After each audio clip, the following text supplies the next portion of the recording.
Good morning student. What is history class 5th NCERT मधील जो chapter आहे त्यामधील आज आपण पुढचा भाग पाहणार आहोत आणि तो म्हणजे काय आहे, इतिहास आणि आपण हा पण भाग पाहणार आहोत.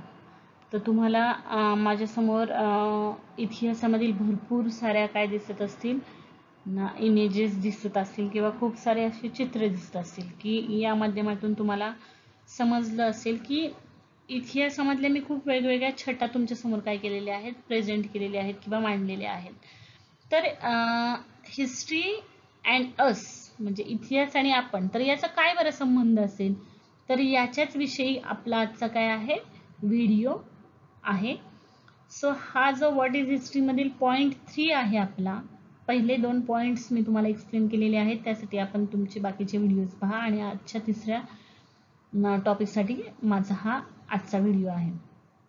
सो हिस्ट्री अँड अस मध्ये की भूतकाळामध्ये मानवी जीवन कसे होते, त्यांचे विचार कसे होते, त्यांच्या कृती काय होत्या, ही जी त्यांची घरांची वेगवेगळी रचना आहे, तर यामधून आपण काय शिकतो, तर यातून आपण बऱ्याच साऱ्या आपल्या प्रश्नांची उत्तरं शोधत असतो की याच्यामुळे इतिहासाच्या अभ्यासामुळे आपल्याला काय होतं की मानवी प्रगती मध्ये काय इष्ट आहे, काय अनिष्ट आहे, वर्तमान काळात आपण असे वागल्याने भविष्य काळात आपल्याला याच्यामध्ये काय चांगला बदल करता येऊ शकतो. तर हे सगळं आपल्याला काय होऊ शकतं, इतिहासाच्या माध्यमातून समजू शकतं आणि याचाच उपयोग आपण करत असतो की भूतकाळामध्ये या घटना कशा घडलेल्या आहेत आणि ह्या घटना आपल्यासाठी किती योग्य आहेत, त्याप्रमाणे त्याच्यामध्ये पॉझिटिव्ह चेंजेस करणं आणि त्यानुसार पुढे जाणं. तर या सगळ्याचा आपण काय करणार आहोत, आजचा हा आपला हिस्ट्री अँड अस हा जो टॉपिक आहे त्यामध्ये आपण त्याचा अभ्यास करणार आहोत.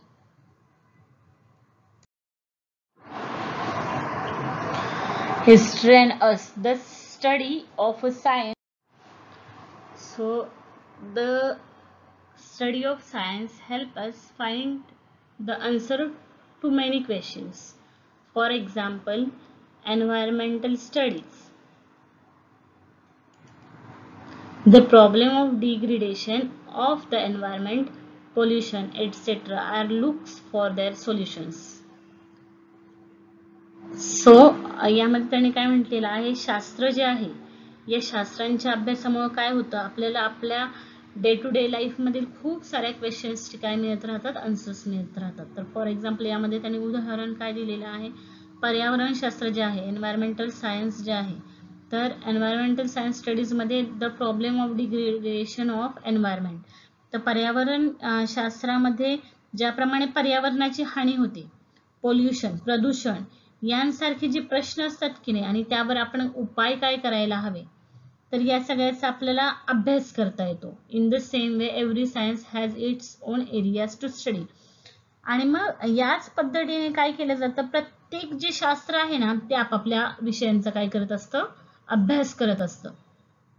जसं तुम्हाला हे उदाहरण समजलं असेल की पर्यावरण शास्त्रामध्ये ज्याप्रमाणे पर्यावरणाची हानी होते, प्रदूषण होते, यांसारखे खूप सारे क्वेश्चन्स आपल्या समोर असतात. जलप्रदूषण, वायू प्रदूषण, नॉईज पोल्युशन. तर हे क्वेश्चन्स आहेत खरं, पण याच्यावर आपल्याला उपाय काय करू शकतो याचा आपण अभ्यास करतो, याच्यावर आपण उपाय शोधून काढतो. म्हणजे हे काय झालं, एक शास्त्र झालं. तर असं प्रत्येक विषयांचं एक शास्त्र असतं. त्याचप्रमाणे इतिहासाचं देखील history studies event of the past. तसं हिस्ट्री हा जो विषय आहे, तर हिस्ट्री या सब्जेक्ट मध्ये आपण काय केलं जातं, तर भूतकाळातील घटनांचा खऱ्या अर्थाने आपण यामध्ये काय केला जातो, अभ्यास केला जातो. सो इंडिव्हिज्युअल और collective actions of human beings have consequences. Their result is an environment that may be either favorable or unfavorable for the progress of society. This affect our day-to-day life. For example, if the people of a village work together and help one another, the village make good progress. तर यामध्ये त्यांनी काय म्हटलेलं आहे, माणसाच्या व्यक्तिगत आणि सामूहिक ज्या कृती असतात, तर या सगळ्याच्या परिणामातून काय होत असतं नेहमी की मानवी समाजाची प्रगती होत असते किंवा अप्रगती होत असते. म्हणजे जर आपण त्याला पोषक वातावरण दिलं, तर पोषक वातावरण दिल्यानंतर प्रोग्रेस होऊ शकतो आपल्या सोसायटीचा.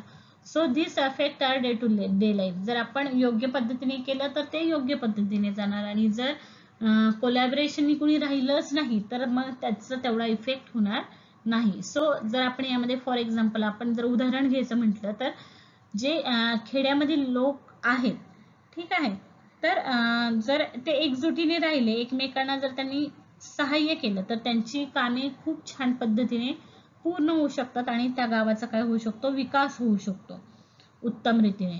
So a village work together and help to one another. जर एकमेकांचा आपण मदत केली, एकमेकांच्या सहाय्याने आपण केलं तर विलेजचा काय होऊ शकतो, गुड प्रोग्रेस, तर खूप छान विकास होऊ शकतो.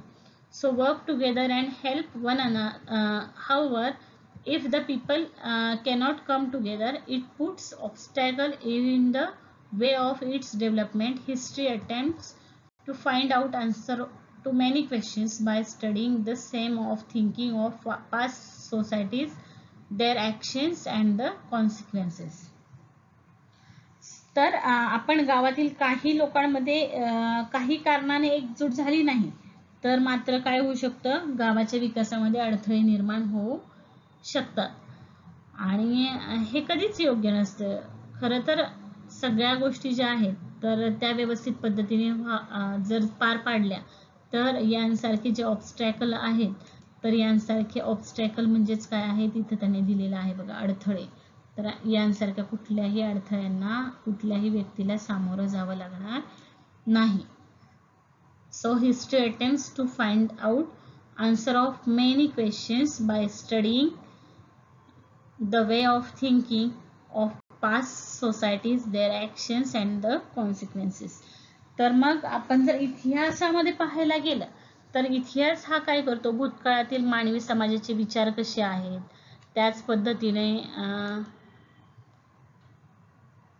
Find out answer of many questions by studying way of thinking past societies their actions. तर भूतकाळातील माणसांचे समाजाचे विचार कसे होते, त्यांच्या कृती कशा होत्या आणि त्यांच्या कृतीचा परिणाम काय होऊ शकतो या सगळ्याचा शोध घेऊन त्यांच्या अनेक प्रश्नांची उत्तरे काय करत असतो, हिस्ट्रीमध्ये आपण शोध घेत असतो.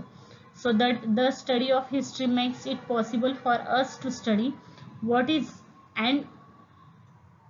what is not favorable for the progress of human society. History thus provides us with guidelines about how we should behave today in order to shape a good future. So इतिहासाच्या अभ्यासामुळे आपल्याला काय होतं की मानवी समाजाच्या प्रगतीसाठी इष्ट काय आहे, अनिष्ट काय आहे, योग्य काय आहे, अयोग्य काय आहे याचा अभ्यास करणं शक्य होतं. आणि वर्तमान काळात आपण असे वागल्याने भविष्य काळात चांगल्या प्रकारे कसं आपल्याला त्याचं फळ मिळू शकतं किंवा ते भविष्य आपलं चांगलं कसं घडवता येईल या सगळ्यासाठी आपल्याला इतिहासाची खूप मदत होती. आणि ह्या इतिहासाच्या अभ्यासातूनच आपल्याला या सगळ्या गोष्टी काय होत असतात, समजत असतात. आणि म्हणून इतिहासाचा अभ्यास करणं देखील तितकंच गरजेचं आहे. By the telling us the life stories of a great people, history also serves to inspire and to motivate us. By studying history, we get to know about the give and take that took place between our own and other civilization. We learn about the progress of human civilization. We also understand how people way of life on changing. So भूतकाळामध्ये होऊन गेलेल्या थोर व्यक्ती ज्या आहेत, great people जे होऊन गेलेले आहेत इतिहासामध्ये, तर या सगळ्या व्यक्तींचे आपण चरित्र वाचतो किंवा त्याच्यातून आपल्याला एक वेगळी स्फूर्ती मिळते, प्रेरणा मिळते आणि एखादी गोष्ट किंवा एखादी कार्य सिद्ध करण्यासाठी आपल्याला याची खूप मदत होते. जसे आपण बुक्स वाचतो, इन्स्पिरेशनल बुक्स वाचतो आणि त्यामधून मोटिवेट होऊन आपण काय करतो, आपल्या लाईफला एक वेगळा शेपअप मिळू शकतो. सो हाच पॉइंट त्यांनी इथं दिलेला आहे की इतिहासामुळे आपली काय होती, आपली आणि इतर ज्या बाकीच्या संस्कृती आहेत या सगळ्यांची देवाणघेवाण होते, मानवी संस्कृतीच्या विकासाची वाटचाल समजते आणि तसेच माणसाच्या जीवन पद्धतीत देखील कसे बदल होत गेले हे देखील आपल्याला समजावून घेता येऊ शकते. So every village, city, district, state and country has its on history. Similarly, the earth, its mountain, water bodies, the animal world, mankind all have their own history. तर आपण जर पाहायला गेलं तर याप्रमाणे तर प्रत्येक गाव आहे, जिल्हा आहे, राज्य आहे, बरोबर की नाही. प्रत्येक गाव, विलेज, सिटी, त्याप्रमाणे शहर, डिस्ट्रिक्ट, जिल्हा, स्टेट, राज्य अँड कंट्री, देश. तर ह्या प्रत्येकाची स्वतःची एक काय असते, प्रत्येकाचा एक इतिहास असतो. आणि त्याचप्रमाणे ही जी पृथ्वी आहे, हे जे पृथ्वी अर्थ आहे, माउंटेन्स आहेत, वॉटर बॉडीज आहेत, ॲनिमल वर्ल्ड आहे म्हणजे की प्राणीसृष्टी आहे, माणूस आहे, वर्ल्ड आहे, जग आहे, अँड मॅनकाइंड म्हणजे माणूस आहे. तर या सर्वांचा स्वतंत्र असा वेगवेगळा इतिहास आहे. सगळ्यांचा मिळून पण इतिहास आपण काउंट केला जातो. पण असा प्रत्येक एक एक सब्जेक्ट जर आपण पाहत गेलो तर प्रत्येक एकेका सब्जेक्टवर सुद्धा त्याचा इंडिव्हिज्युअल इतिहास हा निघू शकतो. So the science too has a history. It tells of the many scientific discoveries that brought about important changes in human civilization and of the scientists who made those discoveries. तर यामध्ये प्रत्येक शास्त्रांचाही स्वतःचा इतिहास असतो. त्याच्या आधारे मानवी संस्कृतीत महत्त्वाचे बदल घडवून आणणाऱ्या अनेक शास्त्रीय शोधांची आणि ते शोध लावणाऱ्या शास्त्रज्ञांची देखील माहिती आपल्याला यामधून मिळत असते. की हा जो सगळ्यात पहिल्यांदा शोध आहे हा कुणी लावला, कुठल्या शास्त्रज्ञाने लावला, मग त्याच्या मागे त्याचं इन्स्पिरेशन काय होतं, त्याला कुठली गोष्ट फाइंड आउट झाली आणि मग तो कशा पद्धतीने तिथपर्यंत गेला. तर या सगळ्याचा पण आपण काय करत राहतो, या शोध लावणाऱ्या शास्त्रज्ञांची देखील आपल्याला हळूहळू त्याद्वारे माहिती मिळत जाते. आणि अशा प्रकारे इतिहास हा आपल्याला आपल्या खूप साऱ्या लाईफच्या वेगवेगळ्या अँगलसाठी काय करत असतो, हेल्पफुल राहतो, मदत करत असतो. आणि जी आपल्या थोर व्यक्ती आहेत, त्यांची चरित्र आहेत, त्यांच्यामधून प्रेरणा घेऊन परत गाव, जिल्हे, राज्य यांचा वेगवेगळ्या पद्धतीचा इतिहास अभ्यासून डोंगर, जलाशय, प्राणीसृष्टी, माणूस ह्या सगळ्यांचा स्वतंत्र आपण इतिहास समजावून घेऊन आपल्या स्वतःच्या लाईफमध्ये याच्यामध्ये खूप सारा आपण काय करू शकतो, बदल करू शकतो, चेंज करू शकतो. आणि यामुळे आपल्याला खूप फायदा होऊ शकतो. आपलं जे वर्तमान काळातील लाईफ आहे त्याला उत्तम बनवण्यासाठी आणि त्याही पेक्षा जास्त भविष्यामध्ये आपण चांगली कामगिरी करण्यासाठी आपल्याला हा इतिहासाचा खूप सारा फायदा होऊ शकतो. हे आपण इतिहास आणि आपण या पॉइंटमध्ये शिकलेलो आहोत. सो व्हिडिओ आवडला असेल तर व्हिडिओला लाईक, शेअर, सबस्क्राईब नक्की करा आणि जास्तीत जास्त तुमच्यासारख्या विद्यार्थी मित्रांपर्यंत माझा व्हिडिओ शेअर करा. सो आज आपण इथेच थांबूया. यानंतरचा पुढचा जो आपला टॉपिक आहे पास्ट अँड फ्युचर, भूतकाळ आणि भविष्यकाळ, त्यासाठी माझा पुढचा व्हिडिओ नक्की पहा. थँक्यू.